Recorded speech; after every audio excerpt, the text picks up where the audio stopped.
हाँ जी, नमस्कार। एक बार फिर से बहुत बहुत स्वागत है प्रपूर्णता क्लासेस की एक और शानदार नई राजनीतिक विज्ञान की कक्षा में। आज की इस कक्षा में हम संभागीय आयुक्त एवं जिला प्रशासन के बारे में पढ़ने जा रहे हैं। तो महत्वपूर्ण क्लास होने वाली है और हमारे जो विभिन्न एग्जाम के पॉइंट ऑफ व्यू से देखें तो उनमें भी बहुत ही महत्वपूर्ण ये बिंदुबद्ध रहता है और यहाँ से क्वेश्चन भी आते हैं। शासन को सुचारू रूप से चलाने के लिए प्रशासनिक दृष्टि से राज्य को संभागों में आपके विभक्त किया गया है। राजस्थान में कुल मिला के बात करें तो 7 संभागों में विभक्त किया गया है ताकि प्रशासन की दृष्टि से आपके शासन है ये सुचारू रूप से चलाया जा सके। संभाग को फिर जिलों में बांटा जाता है और जिलों को खंडों में, खंडों से फिर तहसीलों में, तहसीलों से फिर पटवार आपके जो सर्किल होते हैं उनमें बांटा जाता है। तो एक प्रकार से ये कड़ी रहती है कि सबसे पहले आपके ऊपरी स्तर पर कौन होता है, संभाग होता है, और संभाग के बाद इन संभागों को आगे बढ़ाते हुए आपके जिले हैं उन जिलों में बांट दिया जाता है और जिलों को ही आगे बढ़ते हुए आपके कौन से खंडों में बांट दिया जाता है।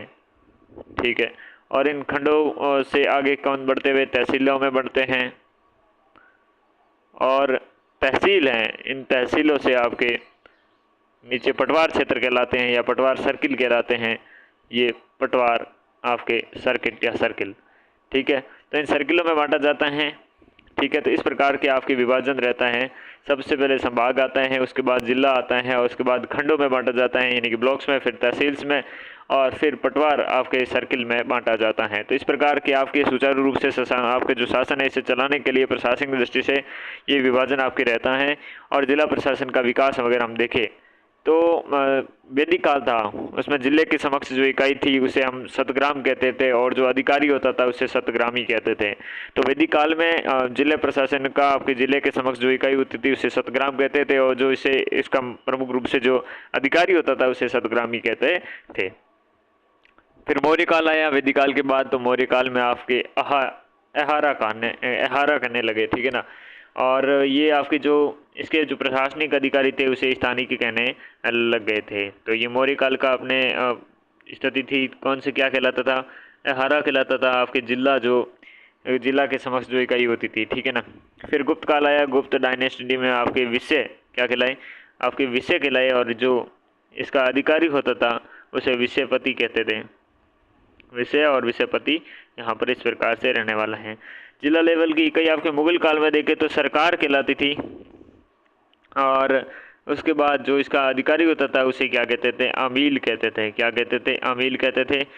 और फिर ब्रिटिश काल आया जो आज वर्तमान में हम डिस्ट्रिक्ट कहते हैं और इस डिस्ट्रिक्ट के आपके जो मुखिया होता है, अधिकारी होता है, उसे क्या कहते हैं, कलेक्टर कहते हैं। तो इस प्रकार का आपकी विभाजन रहा। वैदिक काल में क्या कहते थे, वैदिक काल में से आपके सतग्राम कहते थे और जो इसका अधिकारी होता था उसे सतग्रामी कहते थे। मौर्य काल में आहारा कहते थे और जो स्थानिक होता था इसका अधिकारी होता था। गुप्त काल में जिला स्तर में आपकी इकाई होती थी उसे विषय कहते थे और अधिकारी आपके विषयपति कहलाता था। और वहीं आपके मुगल काल में सरकार कहलाता था और आगे जो अधिकारी होता था उसे अमील कहते थे, ठीक है ना। और ब्रिटिश काल में डिस्ट्रिक्ट और कलेक्टर, ठीक है। किसी एक निश्चित क्षेत्र की आपकी इकाई में जिसमें सार्वजनिक कार्यों का प्रबंधन किया जाता है जिला प्रशासन कहलाता है। किसी एक निश्चित क्षेत्र की आपकी जो इकाई है, इस इकाई में जिसमें आपके सार्वजनिक कार्यों का प्रबंधन किया जाता है उसे जिला प्रशासन कहते हैं। सारांशतः जिला प्रशासन जिला कलेक्टर कार्यालय और अन्य विभागीय प्रशासनिक व्यवस्था जो व्यवस्थाएं हैं उनका सामूहिक नाम होता है जिससे जिला स्तर पर आपके कार्यरत हैं। तो सारांशतः जिला प्रशासन है, जिला कलेक्टर कार्यालय है तथा अन्य जो विभागीय प्रशासनिक व्यवस्था हैं उन व्यवस्था का सामूहिक नाम ही क्या कहलाता है, जिला स्तर पर आपके जो कार्यरत हैं ये जिला प्रशासन कहलाता है, ठीक है ना। किसी एक निश्चित क्षेत्र होती है उसकी इकाई में जिसमें सार्वजनिक कार्यों का प्रबंधन किया जाता है वही आपका जिला प्रशासन है। डिस्ट्रिक्ट एक लैटिन भाषा का शब्द है। आपके डिस्ट्रिक्ट क्या है, एक लैटिन भाषा का शब्द है जिसका अर्थ होता है न्यायिक प्रशासन के उद्देश्य से बनाया गया क्षेत्र। किसके उद्देश्य से, न्यायिक प्रशासन के उद्देश्य से आपके बनाया गया क्षेत्र है वो आपकी क्या कहलाता है, डिस्ट्रिक्ट कहलाता है, जो लैटिन भाषा का शब्द है। ब्रिटिश काल में डिस्ट्रिक्ट शब्द का प्रथम प्रयोग आपके ईस्ट इंडिया कंपनी के द्वारा 1776 में कलकत्ता में किया गया था।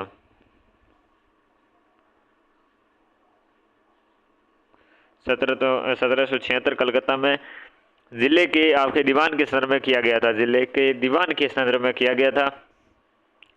ओके, जिला प्रशासन की विशेषताएं देखें तो देखिएगा, जिला प्रशासन स्थानीय क्षेत्रों व राज्य प्रशासन के मध्य एक महत्वपूर्ण कड़ी के रूप में काम करता है। तो स्थानीय जो क्षेत्र है, स्थानीय क्षेत्र और जो राज्य प्रशासन है, इसके बीच में ये महत्वपूर्ण कड़ी के रूप में काम करता है जिला प्रशासन।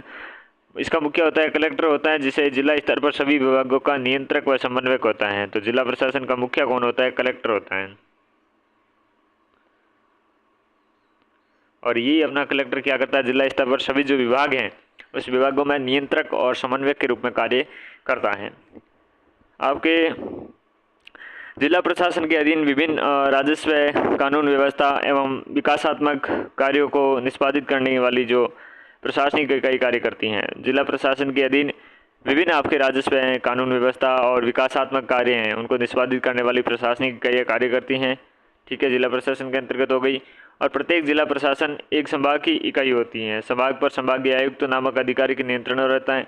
तो प्रत्येक जिला जो प्रशासन है एक संभाग की कोई इकाई के रूप में होती है और इस संभाग पर आपके जो संभागीय आयुक्त के रूप में काम करता है। जिला प्रशासन का उद्देश्य क्या है? सरकारी कानून और आदेशों को अपने क्षेत्र में लागू करना। प्रमुख रूप से जो सरकारी कानून है, आदेश है, उनको अपने क्षेत्र में लागू करना। सरकार का भू राजस्व एकत्रित करना और जिले की जनता का आधिकारिक आपके अधिकाधिक कल्याण करना। क्या है? एक तो आपके जो जिला है, इस जिले की आपके जनता है उसका अधिकाधिक आपके क्या करना है भाई साहब? कल्याण करना है। समझ गए? तो जिला प्रशासन के ये प्रमुख उद्देश्य हो गए। सरकार का भू राजस्व एकत्रित करना। So let's we go next. जिला प्रशासन के घटक देखें तो कानून व्यवस्था आपके प्रशासन, कानून व्यवस्था प्रशासन लोगों की सुरक्षा करना, अपराधों का नियंत्रण रखना, आपके न्याय करना, ये सारे जैसे पुलिस आपके अधीक्षक हैं ये काम करते हैं। तो जिला प्रशासन के ये घटक है। कानून व्यवस्था को आपके प्रशासन है उसका करना। और राजस्व प्रशासन भू राजस्व का निर्धारण करना, भूमि के अभिलेखों का निर्धारण करना, भूमि संबंधी जो विवाद है उनको निपटारा करना और भूमि सुधार लागू करना, ये सारे जैसे कि आपके तहसीलदार है ये सारे काम करता है।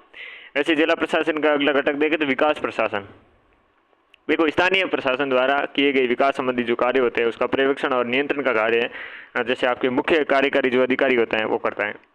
अन्य जिला स्तरीय जो विभागीय अधिकारी है, विभिन्न जिला स्तरीय अधिकारियों में आपसी समन्वय से कार्य करवाना, यथा जिला उद्योग आपके अधिकारी, जिला शिक्षा अधिकारी, जिला चिकित्सा अधिकारी आदि आपके प्रमुख रहते हैं इसके अंतर्गत।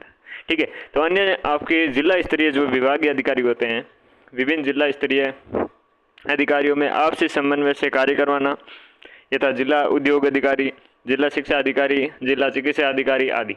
ठीक है, तो अगला है कि संसदीय, विधानमंडलीय तथा स्थानीय निकायों के चुनाव करवाना। ओके, तो संसदीय, विधानमंडलीय तथा जो स्थानीय निकाय हैं उन निकायों का चुनाव करवाना इसके अंतर्गत प्रमुख रूप से रहने वाला है। प्रशासनिक और अर्ध प्रशासनिक तथा निजी संगठनों पर नियंत्रण एवं पर्यवेक्षण कर रखना है। विभिन्न प्रकार की सामाजिक, शैक्षिक और आपके सांस्कृतिक गतिविधियों का आयोजन करना। जिले के समग्र आपके विकास हेतु योजनाओं का निर्माण करना। पिछड़े वर्ग हैं, असहाय हैं, उन अन्य जरूरतमंद लोग हैं उनके कल्याण के आपके प्रयास करना। प्राकृतिक तथा अन्य आपदाओं के समय राहत कार्य संचालित करना है। प्राकृतिक और अन्य जो आपदाएं हैं उनके समय राहत कार्य जो संचालित करना है। जनसाधारण की जो शिकायतें हैं इन शिकायतों की सुनवाई करना। तो जनसाधारण की शिकायत है उन शिकायतों की सुनवाई करना, प्रमुख रूप से ये चीज़ें इसके अंतर्गत होने वाली हैं। ठीक है, नेक्स्ट अगर हम बात करें संभागीय आयुक्त की तो देखिएगा, राज्य व जिले के मध्य उचित समन्वय आपके स्थापित करने तथा जिला प्रशासन पर्यवेक्षण के लिए संभागीय व्यवस्था की शुरुआत हुई। राजस्थान में ये व्यवस्था सर्वप्रथम 1949 में प्रारंभ की गई। तो संभागीय आयुक्त इसमें राज्य व जिले के मध्य आपके उचित समन्वय स्थापित करना, किसमें? स्टेट हैं और डिस्ट्रिक्ट हैं, इनके उचित जो समन्वय है, कोऑर्डिनेशन है वो स्थापित करना। और जिला प्रशासन पर पर्यवेक्षण के लिए संभागीय व्यवस्था की शुरुआत हुई थी, ये बात याद रखना होगा आपको। राजस्थान में ये व्यवस्था सर्वप्रथम प्रारंभ होती है 1949 में। बीच में बंद भी होगी, देखिएगा 1962 में राजस्थान विधानसभा में एक मत व्यक्त किया गया कि संभागीय आयुक्त महत्वपूर्ण प्रशासनिक कार्यों के विलंबन का कारण बनता है और इसके अनावश्यक प्रशासनिक जो व्यय है वो होता है। अतः अब क्या कर दिया गया, 1962 में मोहनलाल सुखाड़िया की सरकार के द्वारा राजस्थान में संभागीय आयुक्त का पद समाप्त करके इसके कार्यों को जिला कलेक्टर और राजस्व जो मंडल है उसमें विभक्त कर दिया गया था। फिर जिला स्तर पर बढ़ते कार्यभार के परिणाम स्वरूप जिला स्तर था, इस पर कार्यभार बढ़ा तो हरिदेव जोशी की जो सरकार थी, हरदेव जोशी की जो सरकार थी, उस जो सरकार में सन 1987 में वापस आपकी संभागीय व्यवस्था थी उसे पुनर्जीवित कर दिया गया। संभागीय आयुक्त का आपके कार्यालय का संगठन देखते हैं तो सबसे पहले संभागीय आयुक्त होता है ऊपर ऊपर, फिर बारी आती है अतिरिक्त संभागीय आयुक्त की, उसके बाद उप निदेशक आते हैं, फिर राजस्व लेखा निरीक्षक आते हैं और इसके बाद में अन्य राजस्व या सांख्यिकी एवं सामान्य प्रशासनिक जो कार्मिक होते हैं वो आते हैं। तो सबसे पहले आपके संभागीय आयुक्त, उसके बाद अतिरिक्त संभागीय आयुक्त, फिर उप निदेशक, राजस्व लेखा निरीक्षक और फिर है अन्य राजस्व सांख्यिकी एवं सामान्य प्रशासनिक कार्मिक। तो सबसे पहले संभागीय आयुक्त के बारे में बात करते हैं, इसकी नियुक्ति के बारे में बात करते हैं। संभागीय आयुक्त के पद पर आपके भारतीय प्रशासनिक सेवा के वरिष्ठ अधिकारी की नियुक्ति की जाती है और इस पद पर नियुक्ति राज्य सरकार के द्वारा की जाती है। किसके द्वारा? तो राज्य सरकार के द्वारा नियुक्ति की जाती है। किसकी? आपके भारतीय प्रशासनिक सेवा के वरिष्ठ अधिकारी की नियुक्ति आपके पोस्ट पे की जाती है और संभागीय आयुक्त का कोई निश्चित इसका कोई कार्यकाल नहीं होता है, कोई निश्चित कार्यकाल नहीं होता है और इनकी नियुक्ति कौन कर रहा है? राज्य सरकार कर रही है। संभागीय आयुक्त के प्रमुख रूप से कार्य देखें तो जिला प्रशासन का नियंत्रण करना। संभागीय आयुक्त जिला प्रशासन के प्रमुख अधिकारियों की बैठक आयोजित करके जिलों के जो प्रशासन है उस पर नियंत्रण स्थापित करने का काम करता है। साथ में समन्वय संबंधी कार्य होते हैं। 2 या 2 से अधिक जो विभागों के मध्य प्रशासनिक या वैधानिक संघर्ष उत्पन्न होने की स्थिति में यह अंतर विभागीय समन्वय स्थापित करने का काम भी करता है। ठीक है, तो ये 2 चीज़ें देखें, एक तो जिला प्रशासन का नियंत्रण करना, दूसरा है कि 2 या 2 से अधिक विभागों के मध्य जो प्रशासनिक या वैधानिक संघर्ष उत्पन्न हो जाए तो ऐसी स्थिति में अंतर विभागीय जो समन्वय को आपके स्थापित करने का काम करता है। पर्यवेक्षण संबंधी कार्य हैं, स्थानीय इकाइयों का आपके आकस्मिक निरीक्षण या पूर्व निर्धारित दौर करता है। तो पर्यवेक्षण संबंधी जो कार्य हैं ये स्थानीय इकाइयों का आपके आकस्मिक निरीक्षण या पूर्व निर्धारित दौरे करता है, ठीक है ना। तो पर्यवेक्षण संबंधी जो कार्य स्थानीय इकाइयों का आकस्मिक निरीक्षण या पूर्व निर्धारित दौरे हैं ये करना है। और न्यायिक कार्य आपके देखें तो न्यायिक कार्यों के अंतर्गत संभागीय आयुक्त को राजस्थान भू राजस्व अधिनियम की धारा 75 1 4 तथा 76 ग के अनुसार राजस्व अपीलीय प्राधिकारी माना गया है। न्यायिक कार्यों के अंतर्गत हम देखें तो संभागीय आपके आयुक्त हैं, ये संभागीय आयुक्त को आपके राजस्थान भू राजस्व अधिकारी की धारा 75 1 च और 76 ग के अनुसार राजस्व अपीलीय अधिकारी माना गया है। ठीक है, आपके निम्न कानूनों के संबंधित वाद संभागीय आयुक्त के अंतर्गत आते हैं। तो एक हो गया आपके राजस्थान नगर पालिका अधिनियम, राजस्थान भूमि भवन अधिनियम, राजस्थान नगरीय भूमि हरबंदी आपके अधिनियम, राजस्थान धार्मिक भवन तथा स्थान अधिनियम, साथ में राजस्थान आबकारी अधिनियम और राजस्थान वन अधिनियम। तो ये सारे आपके इसके अंतर्गत कानून है, उससे संबंधित वाद आपके संभागीय आयुक्त के अंतर्गत आते हैं। जैसे नगर पालिका अधिनियम हो गया, भूमि भवन कर हो गया, नगरीय भूमि हरबंदी हो गया, धार्मिक भवन और स्थान संबंधी हो गया और आबकारी साथ में वन अधिनियम, ये सारे इसके अंतर्गत आते हैं। आपकी विकासात्मक एवं कल्याणकारी जो कार्य हैं यह कि जिले के आपके सर्वांगीण विकास हेतु विभिन्न आपके विकासात्मक और कल्याणकारी कार्य को संपादित करने का काम करते हैं। प्रशासनिक कार्य देखें तो ये जिला कलेक्टर और अन्य जो अधिकारी हैं उसे वार्षिक गोपनीयता प्रतिवेदन बढ़ता है और राजस्व प्रशासन के कार्मिकों के स्थानांतरण आदेश भी आपके संभागीय आयुक्त के द्वारा जारी किए जाते हैं। ये सारे काम इनके द्वारा किए जाते हैं। जिला कलेक्टर है, अन्य जो अधिकारी हैं उनके वार्षिक गोपनीयता प्रतिवेदन बढ़ता है। राजस्व प्रशासन के कर्म जो कार्मिक हैं उनके स्थानांतरण आदेश भी संभागीय आयुक्त के द्वारा जारी किए जाते हैं। अब हम बात संभागीय आयुक्त के बाद में जिला कलेक्टर की तरफ बढ़ते हैं। तो ये सारे अगर काम देखने के बाद हमने देखा न्यायिक कार्य हैं, न्यायिक कार्य के अंतर्गत हमने देखा कि संभागीय आयुक्त राजस्थान भू राजस्व अधिनियम की धारा ये जो 75 1 च और 76 ग के अनुसार राजस्व अपीलीय अधिकारी जो प्राधिकारी है वो माना गया है। साथ में पर्यवेक्षण संबंधी कार्य जो स्थानीय इकाई है उस आकस्मिक जो निरीक्षण है, पूर्व निर्धारित दौरे करना, ये सारे काम इसके रहते हैं। साथ में ये चीज़ें हमने देखी। उसके बाद अगर हम देखें जिला कलेक्टर के बारे में देखिएगा तो जिला कलेक्टर के बारे में भारत में कलेक्टर पद का सृजन 1772 ईस्वी में किया गया था। तत्कालीन गवर्नर जनरल वॉरेन हेस्टिंग्स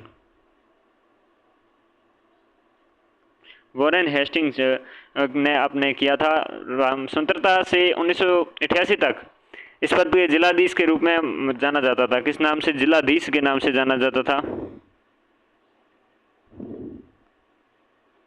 लेकिन अब औपचारिक रूप से इसका नाम जिला कलेक्टर नाम से जाना जाता है। जिला कलेक्टर की नियुक्ति के बारे में देखें तो 2 प्रणालियों से किया जाता है। एक तो आपकी प्रणाली हो गई भारतीय प्रशासनिक सेवा IAS से में नवनियुक्त जो व्यक्ति होता है वो, और दूसरा होता है राज्य प्रशासनिक सेवा यानी कि RS के वरिष्ठ व अनुभवी जो अधिकारी होते हैं जो कि आपकी भारतीय प्रशासनिक सेवा के वर्ग में पदोन्नत हुआ है, तो ये व्यक्ति आपके क्या है, जिला कलेक्टर की नियुक्ति के रूप में उनकी होती है। राजस्थान प्रशासनिक सेवा के अधिकारियों की पहली बार जिला कलेक्टर के रूप में पद स्थापना आपके 2009 में की गई थी। देखिए, राजस्थान प्रशासनिक सेवा उसके अधिकारियों की पहली बार जिला कलेक्टर के रूप में आपके पद स्थापना वर्ष 2009 में की गई थी। जिला कलेक्टर के कार्य और भूमिका देखें तो देखिएगा, जिले में सरकार की आँख कान बाहों की भांति जिला कलेक्टर आपके कार्य करता है। तो ज़िले में जो गवर्नमेंट होती है उसकी गवर्नमेंट के आइज़, आपके ईयर और साथ में बाहों के रूप में काम करने वाला व्यक्ति होता है। भूमिका देखें तो जिला कलेक्टर के रूप में, राजस्व अधिकारी के रूप में, जिला निर्वाचन अधिकारी के रूप में, प्रशासन के रूप में, समन्वयक के रूप में और साथ में दंडात्मक के रूप में, आपदा निवारण अधिकारी के रूप में, विकास अधिकारी के रूप में सारों में काम करता है। किस प्रकार से करता है ये एक एक करके हम देखते हैं। सबसे पहले राजस्व अधिकारी के रूप में किस प्रकार से काम करता है वो देखते हैं। तो देखिएगा, जिला कलेक्टर की सर्वाधिक आपकी महत्वपूर्ण भूमिका है राजस्व अधिकारी के रूप में, रेवेन्यू ऑफिसर के रूप में होती है। उसे सरकार की भूमि का स्वामी माना जाता है। जो सरकार की भूमि होता है उसकी स्वामी होता है। उसकी इसी भूमिका के कारण इसे कलेक्टर एकत्रित करने वाला, कलेक्टर यानी कि एकत्रित करने वाला, राजस्व के संदर्भ के कारण इसे कलेक्टर कहा गया है। इस प्रकार जिला कलेक्टर जिला स्तर पर राजस्व एकत्रित करने के लिए उत्तरदायी होता है। जिला कलेक्टर भू राजस्व अधिनियम 1956, भू राजस्व अधिनियम 1956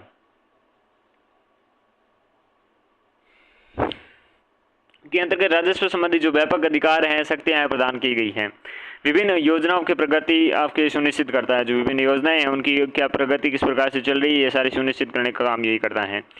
राजस्व अधिकारी के रूप में जिला कलेक्टर को राजस्थान भू राजस्व अधिनियम 1956 की धारा 261 के अंतर्गत कृषि प्रयोजनार्थ भू आवंटन नियम 1970, कृषि भूमि का अकृषि भूमि में परिवर्तन नियम 1961, कृषि भूमि का आवासीय व व्यवसायिक प्रयोजनार्थ आवंटन नियम 1957, डेयरी एवं आपके कुक्कुटशाला भू आवंटन नियम 1958, गौशाला भूमि आवंटन नियम 1978, सरकारी आपके महाविद्यालय धर्मशाला इत्यादि के लिए भूमि आवंटन नियम 1963, राजस्थान औद्योगिकी भूमि आवंटन अधिनियम 1959 और पेट्रोलियम आपकी भूमि आवंटन नियम 1973 तथा चूना भट्टा भूमि आवंटन नियम 1961 इत्यादि की शक्तियाँ दी गई हैं। इतने सारी शक्तियाँ इसके अंतर्गत आपके दी गई हैं, हमने इसके बारे में बात करी। फिर हम देखते हैं जिला कलेक्टर के रूप में राजस्व की दरों का निर्धारण करना, राजस्व पूरी मात्रा में तथा निर्धारित समय में एकत्रित करना। तो पूरी मात्रा हो, निर्धारित समय हो, उसमें आपके एकत्रित किया जाए। कृषि आयकर, सिंचाई शुल्क, नहरी शुल्क, आयकर, बिक्री कर अंतर्गत इत्यादि नियंत्रण रखता है। शराब है, पेट्रोल है, औषधि और अन्य जो मादक पदार्थ हैं उसके आबकारी शुल्क पर नियंत्रण करता है। भूमि अधिग्रहण की जो कार्यवाही है वो करने का काम करता है। भू सर्वेक्षण, नक्शा निर्माण, भू अधिनियमों का क्रियान्वयन, आपके सेटलमेंट, नजूल भूमि की रक्षा करना, भूमि की आपके अभिलेखों की सुरक्षा करना, ये सारे काम भी ये करता है। जैसे कि भू सर्वेक्षण है, नक्शा का निर्माण करना, भूमि अधिनियमों का क्रियान्वयन है, सेटलमेंट है, नजूल आपकी जो भूमि है उसकी रक्षा करना है, भूमि अभिलेखों की आपकी सुरक्षा करना है, सारे काम जिला कलेक्टर के रूप में वो करता है। तो उपखंड अधिकारी हैं, तहसीलदार हैं, नायब जो तहसीलदार हैं, कानूनगो हैं, पटवारी हैं, पर उस पर नियंत्रण स्थापित करने का काम करता है। राजस्व में मुकदमों की अपील आपकी सुनवाई करता है।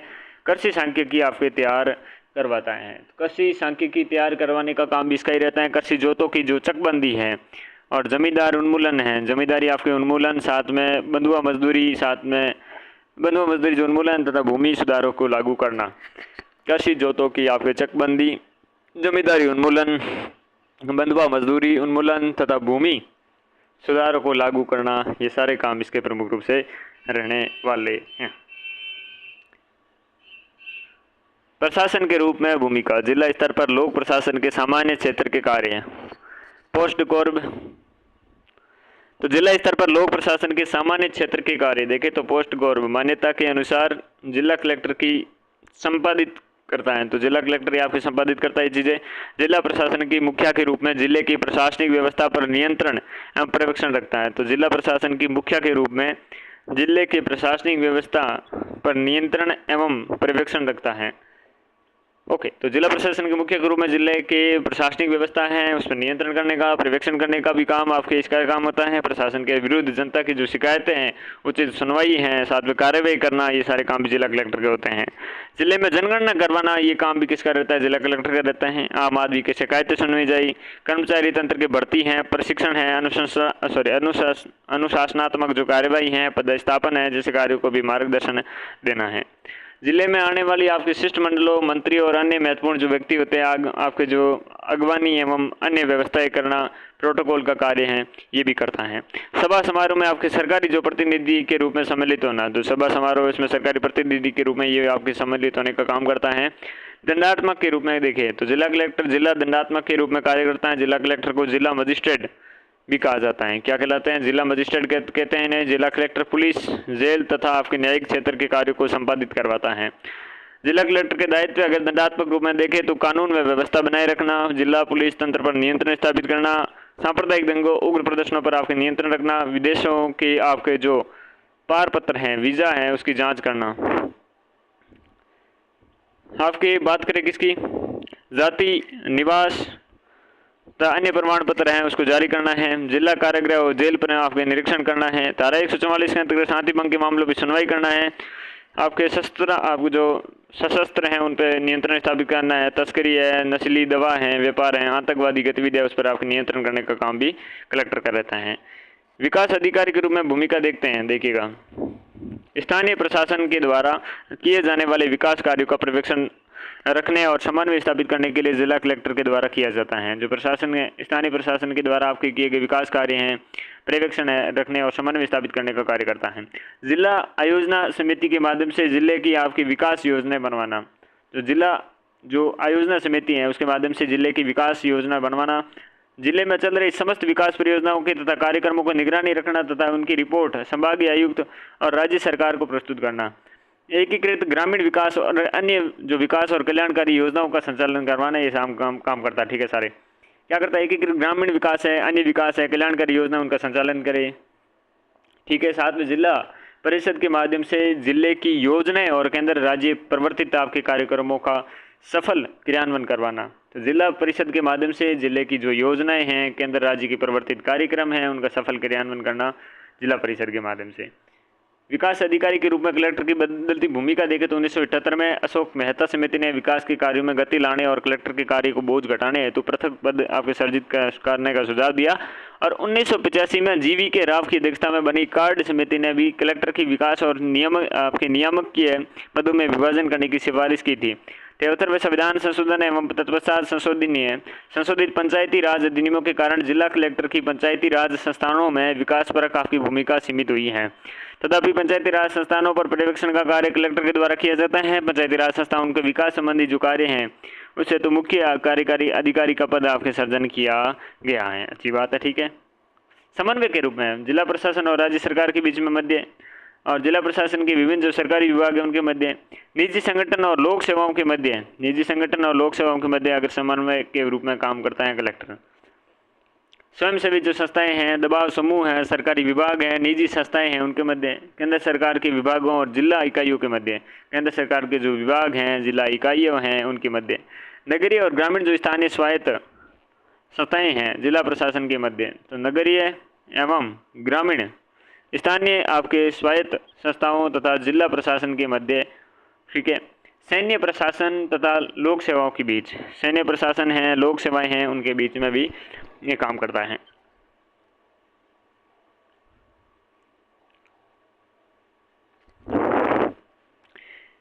कुछ ऐसी समितियां एवं तथा निकाय हैं जिनके जिला कलेक्टर पदेन अध्यक्ष की भांति कार्य करता है। कुछ ऐसी समितियां हैं, निकाय हैं जिनमें जिला कलेक्टर हैं जो पदेन अध्यक्ष की भांति कार्य करता है। जिला स्तर पर जिला कलेक्टर 65 से अधिक जो समितियां हैं उनकी अध्यक्षता करता है, जैसे जिला महिला सहायता समिति, जिला ग्रामीण विकास आपके अभिकरण कार्यकारी जो निदेशक हैं, संपूर्ण साक्षरता समिति हैं, जिला आपके अभियोग निराकरण है, सतर्कता समिति होगी। ठीक है, जिला आयोजना समिति है, नगर विकास और न्यास है, अनुसूचित जाति और अनुसूचित जनजाति के अत्याचार निवारण समिति है, मेडिकल रिफिल आपकी सोसाइटी है, राष्ट्रीय सूचना केंद्र हैं, आपके वैश्नर चिकित्सा रियायती योजना है, केंद्र सरकारी बैंक है और केंद्र सहकारी बैंक हो गए, साथ में जिला औद्योगिक केंद्र हो गए, जिला बैंकर्स समन्वय समिति होगी आदि में आपके जो समितियाँ और निकाय हैं पदेन अध्यक्ष की भांति आपके कार्य करता है। जिला स्तर पर जिला कलेक्टर 65 से अधिक आपकी समितियों की अध्यक्षता करता है, ठीक है ना। आपदा निवारण के अधिकारी के रूप में देखिए तो प्राकृतिक आपदाओं के प्रबंधन का कार्य जिला कलेक्टर करता है। जिला आपदा प्रबंधन प्राधिकरण का अध्यक्ष आपदा प्रबंधन अधिनियम 2005 की धारा 25 के द्वारा राज्य सरकार के द्वारा निर्धारित जिला कलेक्टर किया गया है। तो जिला आपदा प्रबंधन जो प्राधिकरण है उसका अध्यक्ष आपके इसी को नियुक्त किया गया है। बाढ़ है, भूकंप है, सूखा, अकाल है, तूफान आदि विभिन्न जो स्थितियां हैं, जिला कलेक्टर आपदा निवारण अधिकारी के रूप में आपके कार्य करता है। इस मामलों में जिला आपके निर्वाचन अधिकारी के रूप में जिले में लोकसभा, विधानसभा, स्थानीय नगरीय स्वशासन और पंचायती राज संस्थाओं के चुनाव कराने का दायित्व जिला प्रशासन का होता है। जिला कलेक्टर जिला निर्वाचन अधिकारी के रूप में जिले के अधिकारियों व कर्मचारियों के सहयोग से जिले में इन चुनावों को संपन्न करवाता है। तो जिले के लोकसभा, विधानसभा, स्थानीय नगरीय स्वशासन और पंचायती राज संस्थाओं के चुनाव कराने का दायित्व जिला प्रशासन का है। जिला कलेक्टर जिला निर्वाचन अधिकारी के रूप में जिले के अधिकारियों और कर्मचारियों के सहयोग से जिले की इन चुनावों को संपन्न करवाने का काम करता है। जिला स्तर पर आपके मुख्य चुनाव अधिकारी के रूप में जिलाधीश रिटर्निंग ऑफिसर कहलाता है। तो जिला स्तर पर मुख्य चुनाव अधिकारी है, इस अधिकारी के रूप में जिलाधीश आपके रिटर्निंग ऑफिसर कहलाता है। जिला स्तर पर आपके मुख्य चुनाव अधिकारी के रूप में क्या है, जिलाधीश आपके रिटर्निंग ऑफिसर का कहलाता है। ये याद रखना, रिटर्निंग ऑफिसर कहलाता है, ठीक है ना। कलेक्टर और पंचायती राज जो संस्थाएं हैं उन संस्थाओं का संबंध देखें।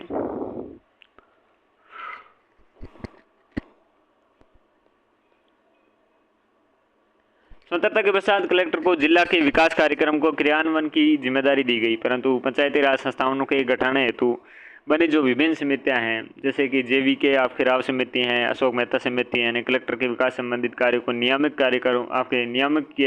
कार्यों से अलग करने की सिफारिश दी। 73वें संविधान संशोधन के पश्चात पंचायती राज संस्थाओं में जिला कलेक्टर का संबंध बहुत बदल गया है। पंचायती राज संस्थानों के विकास संबंधी जो कार्य हैं किए जाने के पश्चात कलेक्टर का कार्यभार कम हुआ है। तो पंचायती राज जो संस्थाएं हैं उनका विकास संबंधी जो कार्य किए जाने के पश्चात कलेक्टर का कार्यभार थोड़ा कम हुआ है। विकास संबंधी जो कार्य है तो कुछ राज्यों ने मुख्य कार्यकारी जो अधिकारी हैं उसका पद का सर्जन कर दिया है। कुछ राज्यों ने जिला विकास अधिकारी का उप जिला आयुक्त का पद आपके सर्जित कर दिया है, जिससे काम जो वर्कलोड है बहुत कम हो गया है। स्टाफ पर नियंत्रण है, प्रस्ताव है, आपके निलंबित करने की शक्ति है, अधिकारी को हटाने की शक्ति है, व पंचायती राज संस्थानों की निलंबित व भंग करने की जैसी शक्तियाँ हैं अभी भी आपके पास क्या है, कलेक्टर के पास है। स्टाफ नियंत्रण है, प्रस्ताव आपके निलंबन करने की शक्ति है, अधिकारी को हटाने की शक्ति है, पंचायती राज संस्थानों के निलंबन व भंग करने की जैसी शक्ति अभी भी कलेक्टर के पास आपके मौजूद है। जिला कलेक्टर की अगर हम समीक्षा करते हैं तो देखिएगा, जिला प्रशासन का मुख्य कर्णधार जिला कलेक्टर ही होता है और जिले में आपके नियामक एवं विकासात्मक जो दोनों प्रकार के कार्य करता है, लेकिन व्यवहारिक रूप में इनमें विभिन्न बाधाएं आती हैं जो इस प्रकार से रहती हैं। कार्यकाल की अनिश्चितता रहती हैं। जिला कलेक्टर का कार्यकाल निश्चित नहीं होता है, बार बार उसका आपके स्थानांतरण होता है, ट्रांसफर होता रहता है। जैसे राजस्थान में जिला कलेक्टर का औसत कार्यकाल आपके 14 महीना और 14.2 महीने ही होता है, ठीक है ना। इस प्रकार जब तक वे स्थानीय समस्याओं को अवगत होते हैं, समझते हैं, वहाँ पर पैर डालते हैं, पैर जमाते हैं, तब तक के लिए आपके स्थानांतरण कर दिया जाता है, क्योंकि पॉलिटिकल कारण रहते हैं इसके पीछे। दूसरा कि राजनीतिक हस्तक्षेप रहता है। राजनीतिक हस्तक्षेप और दबाव भी जिला कलेक्टर के कार्यों पर विशेषतः भूमि अधिग्रहण और आपके परमिट संबंधी बाधा उत्पन्न करते हैं।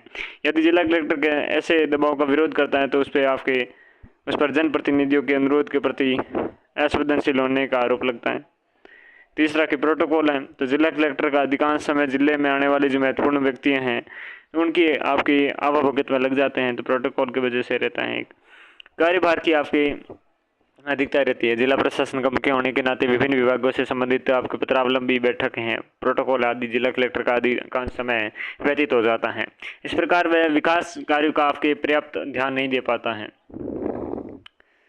न्यायिक कार्यों का पृथकता आपके जिले के कानून व्यवस्था बनाए रखने के दायित्व पे जिला कलेक्टर पुलिस प्रशासन पर नियंत्रण रखता है, परंतु इस हेतु इसके पास आपकी न्यायिक शक्तियों का अभाव होने के कारण यह नियंत्रण निष्प्रभावी रहता है। न्यायिक कार्य उसके कार्यों की पृथकता है।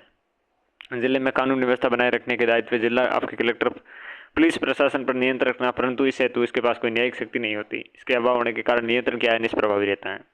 जिलाधीश के बारे में कथन देखें तो देखिए, रजनी कोठारी ने जिलाधीश को आपके संस्थागत करिश्मा कहा है। संस्थागत करिश्मा के नाम से कौन कहता है? रजनी कोठारी कहते हैं। रमजे आपके मैकडोनाल्ड ने जिलाधीश की तुलना एक कछुए से की है जिसके पीठ पर भारत सरकार का हाथी आपके खड़ा है। महत्वपूर्ण है आपके रमजे मैकडोनाल्ड का आपके ये कथन। के दास ने कहा है जिलाधीश के समान न तो कोई अधिकारी हुआ है और नहीं होगा। ये बात के दास कहते हैं। भारतीय आपके स्टेट्यूटरी आपके स्टैच्यूरेट भारतीय स्टैट्यूटरी आपके कमीशन प्रतिवेदन 1930 के अनुसार न्यायाधीश की एक अधिवक्ता, एक लेखाविद, एक आपके सर्वेक्षणकर्ता तथा आपके राज्य जो पत्र हैं उनको तैयार करने लेखन का होना आपके चाहिए। तो भारतीय statutory what the hell commission प्रतिवेदन 1930 के अनुसार न्यायाधीश की एक अधिवक्ता, एक लेखाविद, एक सर्वेक्षणकर्ता तथा राज्य पत्रों का तैयार लेखन होना चाहिए। ठीक है, तो ये सारे काम होने चाहिए।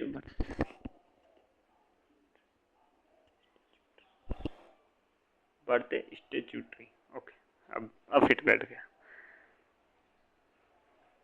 भारतीय स्टैट्यूटरी कमीशन। नेक्स्ट हम पुलिस प्रशासन की तरफ बढ़ेंगे जिला कलेक्टर के बाद। ठीक है, पुलिस प्रशासन देखें तो भारत में 1861 में पुलिस अधिनियम लागू किया गया। स्वतंत्रता के पश्चात भारत में पुलिस प्रणाली इसी अधिनियम के आधार पर स्थापित की गई है। भारत में 1861 में पुलिस अधिनियम लागू किया गया। तो पुलिस जो अधिनियम है ये लागू किया गया स्वतंत्रता के पश्चात भारत में पुलिस प्रणाली इस अधिनियम के आधार पर ही आपकी स्थापित की गई। 1861 में था। स्वतंत्रता से पूर्व भारत में इंडियन आपकी पुलिस नामक उच्च पुलिस सेवा अस्तित्व में थी। जैसे स्वतंत्रता के पश्चात भारतीय पुलिस, ठीक है, और सेवा से प्रतिस्थापित कर दिया गया और इसके सदस्यों का चयन आपके संघ लोक सेवा आयोग द्वारा किया जाता है। ठीक है ना, संघ लोक सेवा आयोग के द्वारा किया जाता है। राजस्थान पुलिस का आपके गठन जनवरी 1951 में किया गया तथा राजस्थान पुलिस सेवा का आपके गठन भी वर्ष 1951 में हुआ। तो राजस्थान पुलिस का गठन जनवरी 1951 में किया गया तथा राजस्थान पुलिस सेवा का गठन भी वर्ष 1951 में हुआ। पुलिस के उद्देश्य अपराध को नियंत्रण करना, कानून व्यवस्था प्रबंधन करना और आपके सामाजिक सौहार्द जो और शांति और सद्भावना है ये आपके क्या है प्रमुख स्थापित करना। राजस्थान में पुलिस प्रशासन है। राजस्थान में पुलिस प्रशासन के बारे में देखें, थाना प्रभारी आपके SHO कहलाता है। कई थानों के ऊपर एक वृत्त होता है। तत्पश्चात पुलिस आपके जिला अधीक्षक का कार्यालय होता है। शहरी क्षेत्र का थाना आपके कोतवाली के नाम से तथा आसपास के ग्रामीण क्षेत्रों का थाना आपके सदर के नाम से। तो जो आपके सिटीज़ के जो क्षेत्र होते हैं उसमें थाना क्या कहलाता है? कोतवाली कहलाता है। और गाँव का ये क्या कहलाता है? सदर कहलाता है। और थाना प्रभारी होता है उसे क्या कहते हैं? SHO कहते हैं। SHO कहते हैं थाना प्रभारी को। कई थानों के ऊपर एक वृत्त होता है। तत्पश्चात पुलिस जिला अधीक्षक का कार्यालय होता है। तो कई थाने होते हैं, उन कई थानों का आपकी क्या एक वृत्त होता है और उसके पश्चात पुलिस जिला अधीक्षक का कार्यालय होता है। ठीक है, हाँ, पुलिस अधीक्षक की भूमिका देखते हैं। जिला में पुलिस बल के नियंत्रण और पर्यवेक्षण और निर्देशन की शक्ति है। जिला पुलिस आपके अधीक्षक पुलिस महानिदेशक के संपूर्ण नियंत्रण में निहित होती हैं। जिला प्रशासन के स्तर पर कानून और आपकी व्यवस्था बनाए रखने हेतु एवं अपराध निवारण के लिए मौलिक उत्तरदायित्व पुलिस अधीक्षक को सौंपा गया है। जिले में कानून व्यवस्था बनाए रखने में जिला मजिस्ट्रेट की सहायता करता है।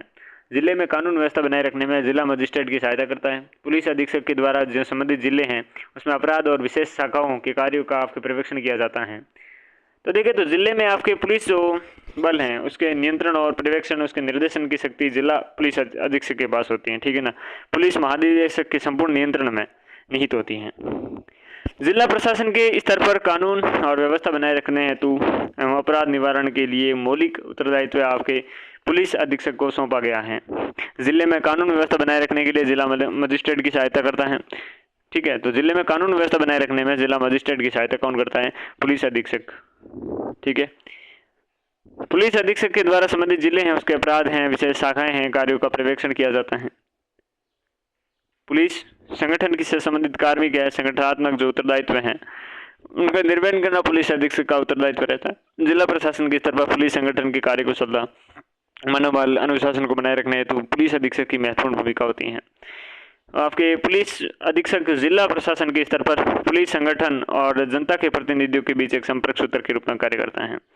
पुलिस अधीक्षक होता है जिला प्रशासन के स्तर पर, पुलिस संगठन है उसे जनता के प्रतिनिधि हैं उनके बीच एक संपर्क सूत्र का कार्य करता है। जिला प्रशासन के स्तर पर पुलिस संगठन के जनसंपर्क के कार्यों के लिए भी पुलिस अधीक्षक की उत्तरदायी आपके माना गया है। जिला प्रशासन के स्तर पर पुलिस संगठन के जनसंपर्क के कार्यों के लिए भी पुलिस अधीक्षक की उत्तरदायित्व माना गया है। जिले में आंतरिक सुरक्षा बनाए रखना, आतंकवादी क्रियाकलापों का निवारण करना, नियंत्रण रखना और लोक शांति के भंग पर का निवारण करना, ये सारे काम भी किसका रहता है? पुलिस आपके जो अधीक्षक है उसका रहता है। जिले में लोक संपत्ति है तो जिले में लोक संपत्ति का संरक्षण करना है। जिले में प्राकृतिक और मानवकृत जो आपदाएं हैं उत्पन्न होने वाली आपकी स्थिति में जनता की मदद करना है। राहत उपायों में अन्य आपके एजेंसियों की सहायता करना है। जिले के लोग आपके प्राधिकारियों को उनके कर्तव्य के निर्वहन कृत्य और जो कर्तव्य है उनके निर्वहन के लिए सुरक्षा उपलब्ध करवाता है। जिला कलेक्टर व पुलिस महानिरीक्षक के पदों के मध्य जो विवाद है तो पुलिस अधिनियम 1861 के धारा 33 के अनुसार जिला कलेक्टर जिला प्रशासन का मुखिया होता है।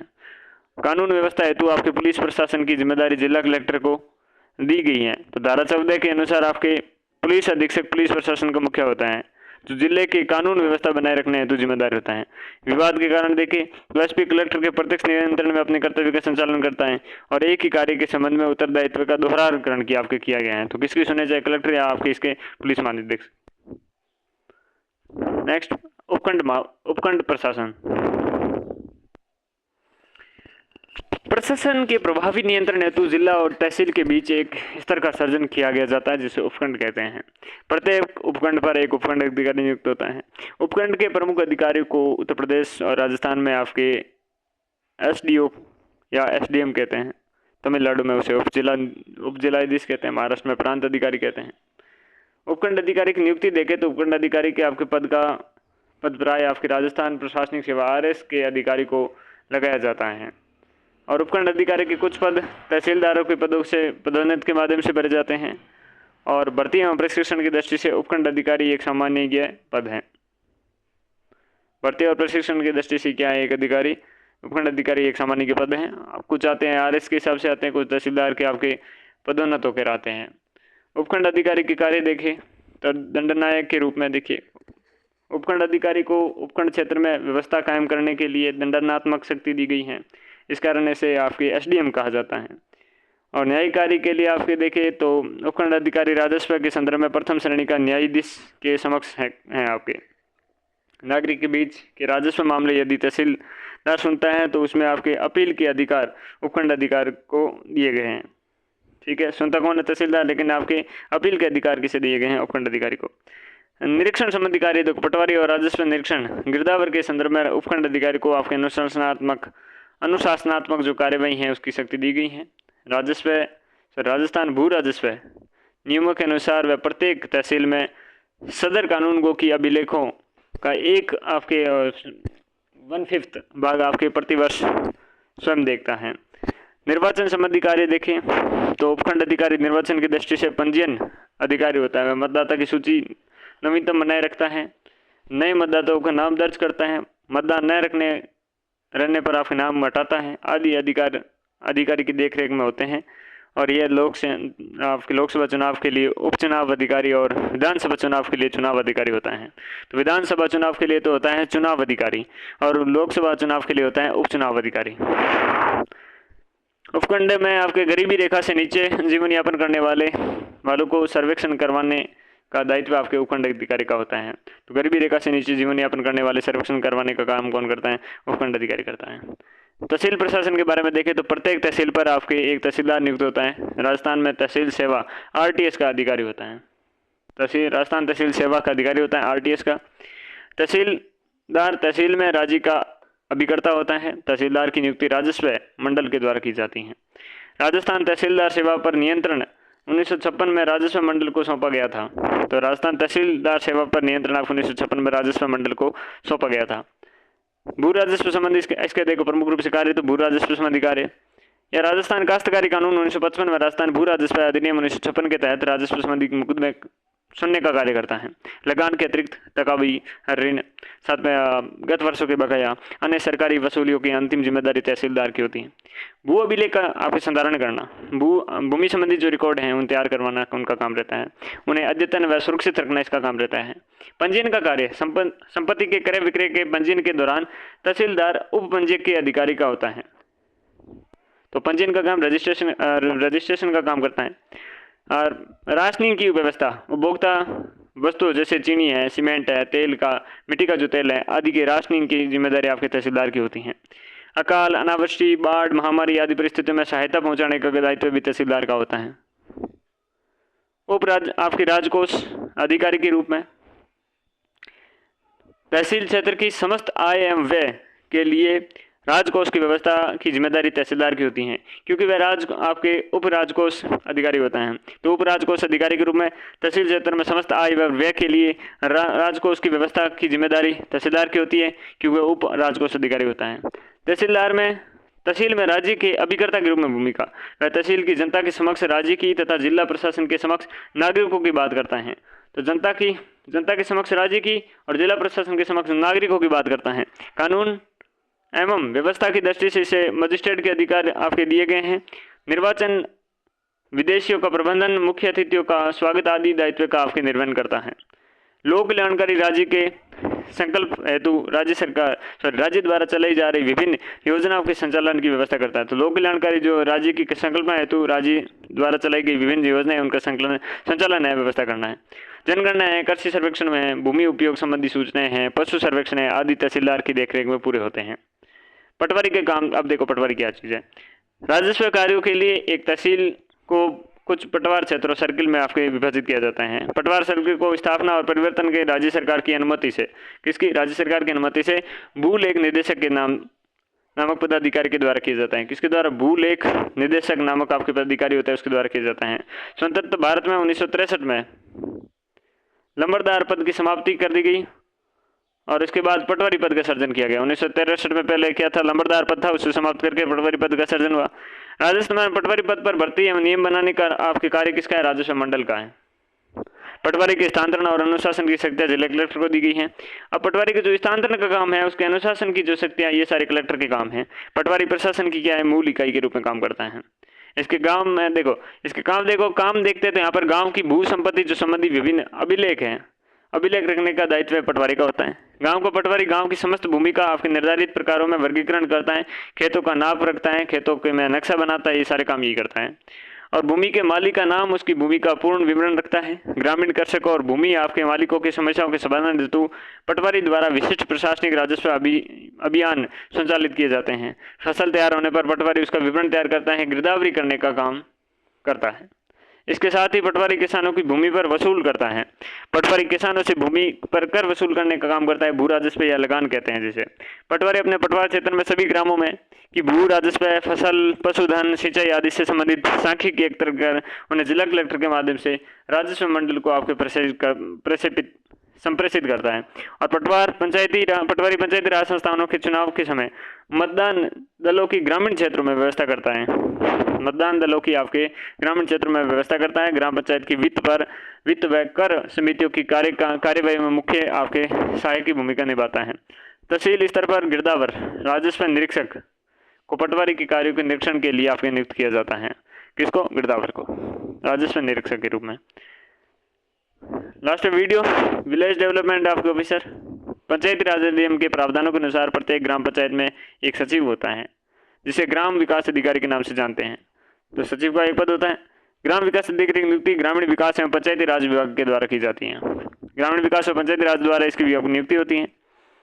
राजस्थान पंचायती राज अधिनियम 1994 की धारा 89 के संशोधन कर ग्राम सेवक के स्थान पर आपके धारा कौन सी थी? 89 संशोधन किया गया और इसमें ग्राम विकास अधिकारी नाम रखा गया।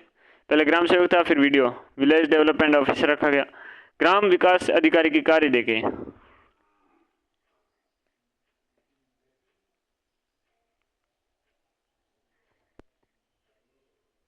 पंचायती राज अधिनियम की धारा 78(2) के अनुसार सरपंच के नियंत्रण रखने हेतु पंचायत के अभिलेखों और पंचायत निधि की अभिरक्षा हेतु इसका आपके कार्य रहता है। ग्राम सभा की बैठकों में निर्धारित तारीख से 15 दिन पूर्व नोटिस एवं सूचना संबंधित जनप्रतिनिधि और अधिकारी को प्रेषित करना और बैठक की पूरी कार्यवाही का विवरण दर्ज करने का काम रहता है। गांव में विभिन्न कर हैं, भवन कर हैं, वाहन कर हैं, जल कर हैं आदि की वसूली करना और इन निर्धारण पर आने वाली आपत्तियों को आपके आमंत्रित करने की नोटिस जारी करना। ग्राम पंचायत के सभी भवनों अचल संपत्तियों का आपके रजिस्टर में आपके संधारण और रख रखाव की व्यवस्था करना। 15 फरवरी तक निर्धारित प्रपत्र में 27 में बजट तैयार कर पंचायत में पेश करना। ग्राम विकास अधिकारी पंचायत अभिलेख के बारे में गोपनीयता बनाए रखने व सरपंच की स्वीकृति के बिना किसी प्रार्थी को रिकॉर्ड का निरीक्षण या प्रति जारी नहीं करेगा। तो 15 फरवरी तक निर्धारित प्रपत्र 27 में बजट तैयार कर आपको पंचायतों में पेश करना। ग्राम विकास अधिकारी पंचायत अभिलेख के बारे में गोपनीयता बनाए रखेगा। सरपंच की स्वीकृति के बिना किसी प्रार्थी को रिकॉर्ड का आपके निरीक्षण या प्रति जारी नहीं करेगा। इस प्रकार की बातें जिला प्रशासन और आपके संभागीय आयुक्त के बारे में, संभागीय व्यवस्था इसके बारे में कही गई है। तो ये था अपना टॉपिक। इस कक्षा में इतना ही। मिलते हैं किसी और कक्षा में, तब तक के लिए नमस्कार।